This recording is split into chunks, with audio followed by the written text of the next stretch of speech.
Omwana ogwo amanyure nka Mugisha Jamari kandi abazire be nibagira ngu obwahati bashobangirirwe nawe habwo kubura kijanjaba. Ogwo obwahati natura n'ishe nkuru kandi ishe nagira ngu omukazi we akabatorokaho bwanyuma y'okubura sente z'okureberera eka. Ubwire bwandimesi kugwandimesi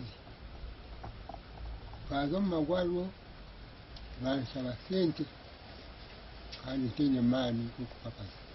Taata naye ne bamuleeta n'ambuuza nti wabadde ki, ne mugamba akantu kajja ne kankwata wano eno okugulu ne kuzimba. Kati omukazi yali ajjanjaba taata n'antwala mu ddwaliro ne bankuba ekifaananyi. Abasawo ne bagamba nti mulimu kansa w'omu magungu. Okutuura n'abaana omukazi akabandikira bari bato nabeera nabo Kampala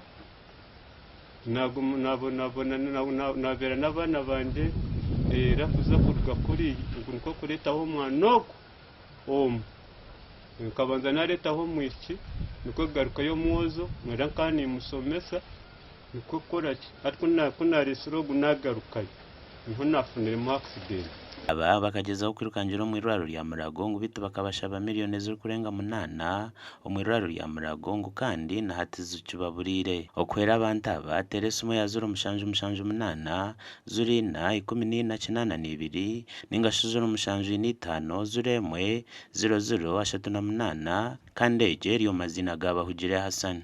Kati mbadde mbasaba aba TV West munkwatireko nange njagala mpone.